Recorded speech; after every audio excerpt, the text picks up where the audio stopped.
about them Cowboys? Angry Cowboys fan, are you down to ride?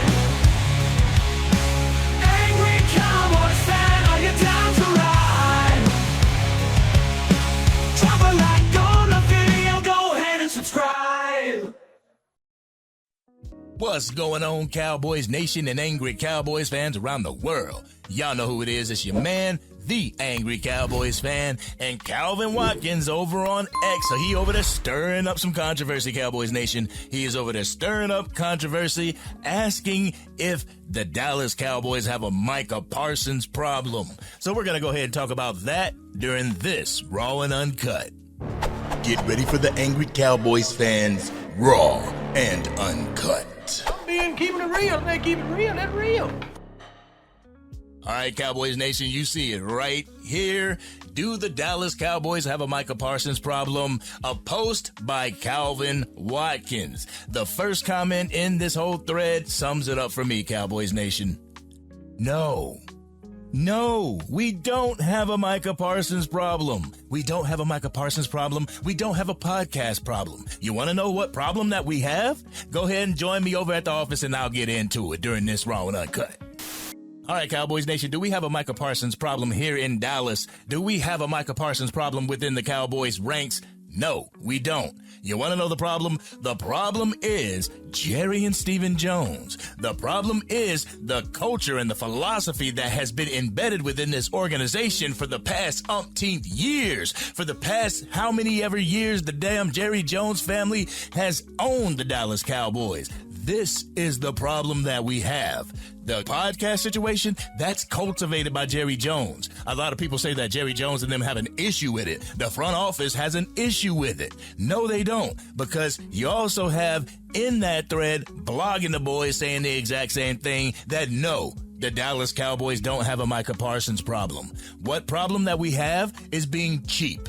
The problem that we have is not being proactive, but being reactive whenever we need to sign players. The problem that we have is putting these negotiations out in the media and trying to demonize these players for only trying to get their bag, for only trying to get what has been owed to them. Micah Parsons has put his blood, sweat, and tears out on that field. He has went up against the best. He has faltered at times, just as well as the whole team has faltered in the playoffs, but this man deserves his bag. If you're going to get compared to Lawrence Taylor throughout your career so far, you deserve your bag. And I know a lot of people say that he disappears during postseason play, but the whole Dallas Cowboys team disappeared during postseason play. And as far as this whole podcast concerned, listen, I'm 42 years old, almost 43 years old, and I understand the ways of the new school. And the ways of the new school is that all this technology, all this interaction with fans, all this interaction with the people that they wouldn't normally have interaction with in the 90s is happening now. They get to get on X and talk to their fan base. They get to get on podcasts and talk to a number of football fans, not only Dallas Cowboys players. Me, as a podcaster myself, I can't hate Micah Parsons for having a podcast because the Dallas Cowboys want to pay next to nothing, so you gotta have a secondary income messing with the Jones family. Hey, Jerry and Stephen Jones, if you wanted to pay the guys when they deserve to be paid or when they should be paid, maybe they wouldn't have a podcast. If you paid these players what they deserve to be paid, maybe they wouldn't have a podcast. If your culture and your philosophy and your organization was that of a football team, then maybe they wouldn't need a podcast. Come on, Jerry. And then you want to do the negotiations out in the media to make it look like Micah Parsons is the bad guy to get his money. That Calvin Watkins wants to put this type of narrative out there so Micah Parsons can't get his money. He deserves every single penny of it. One of the best, if not the best players on the defensive side of the ball. One of the best, if not the best athletes on the entire team. And we're over here jerking him around for his money. Yes, he's on his fifth-year option. Yes, he could play out his fifth-year option. But the thing is, you want to be proactive in these negotiations with Micah Parsons. The thing is, you want to be proactive in these negotiations with your top players because you got a Tyler Smith that's going to be coming up for a contract next year. You have a Deron Bland that's going to be coming up for a contract next year. What are you going to be looking to do? Pay all three of them in the same offseason? Bite the bullet, Jerry. Bite the bullet, Steven. 877 pay Micah now. Y'all see the hashtag. Y'all see it floating around X. Hashtag 877PayMicah now. Get it over with so we can go into the draft and draft our players, but after the draft, be able to go back into free agency and get some players.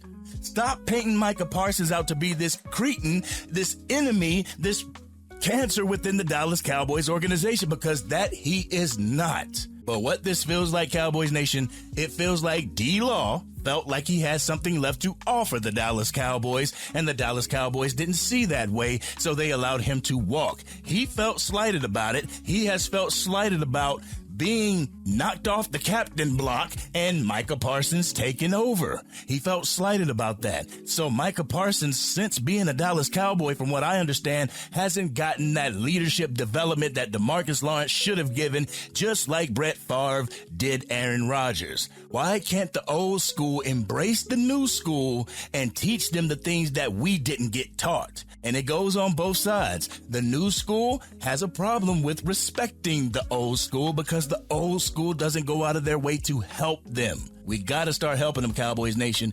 We got to start developing the players that are behind us, because they're going to be the ones to take over whenever these older players retire or they move on. I hope that the day when the Dallas Cowboys draft a quarterback to take Dak Prescott's place, that he is proactive with said quarterback, knowing that his end is near. You know, I'm not making this to slight DeMarcus Lawrence or anything. I hope you got your bag. I hope you do your due. I hope nothing but the best for you in Seattle. Hopefully you come back to the Dallas Cowboys and you retire a Cowboy. But the thing is, us OGs of the game have to sit there and embrace the new school. We have to embrace what's new to the NFL, because when we were growing up, we didn't have to worry about podcasts. When we were growing up, we didn't have to worry about everything. But right now, we have so much at our fingertips that we know when our front office is lying to us. We have so much on our fingertips that we know when somebody's talking bad about the Dallas Cowboys just to get a response in negotiation time. And I believe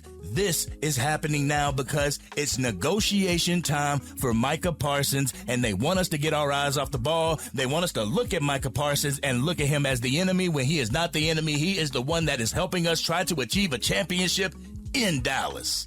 Something that we haven't had for the past 30 years, and I commend the man for it. DeMarcus Lawrence spent 11 years of his career trying to bring a championship to the Dallas Cowboys, and I commend him for it. Every player that has stepped into this organization since 1995 has tried to bring us a championship, but there has been one constant in the Dallas Cowboys organization that everybody seems to glance over, and that is Jerry and Stephen Jones and how they operate. That is Jerry and Stephen Jones and how they conduct business.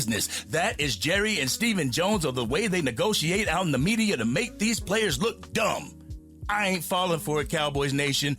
Neither should you. Continue to rock with your man so I can give you this classy Cowboys content to keep you up to date. But this has been your man, the Angry Cowboys Fan. Cowboys Nation, what do you feel about the whole Micah Parsons and DeMarcus Lawrence situation? How do you feel about Calvin Watkins coming out and saying that the Dallas Cowboys have a Micah Parsons problem? Y'all know how we do it.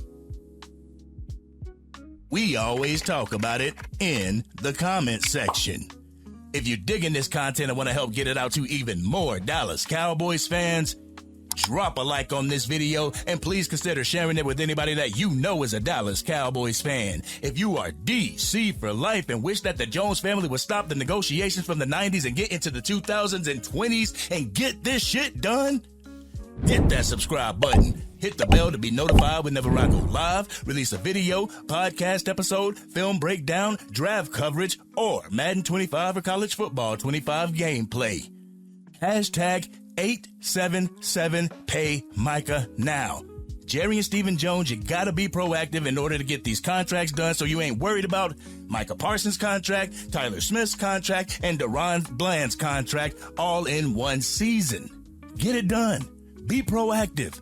Stop making reactionary decisions and stop putting these guys' names out in the media only to degrade them to make them look bad in front of the fans. This tactic is played out, Cowboys Nation. But this has been your man, the Angry Cowboys Fan, and I'm out.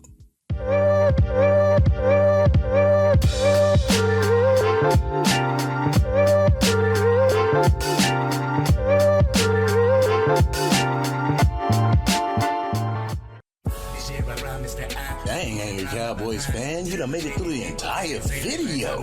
But if you want more content, you can definitely go to this video right here. Or if you want the latest episode of the Angry Cowboys Fan podcast, you can go right here. But whatever you do, like, share, and subscribe to the channel, but remain DC for life.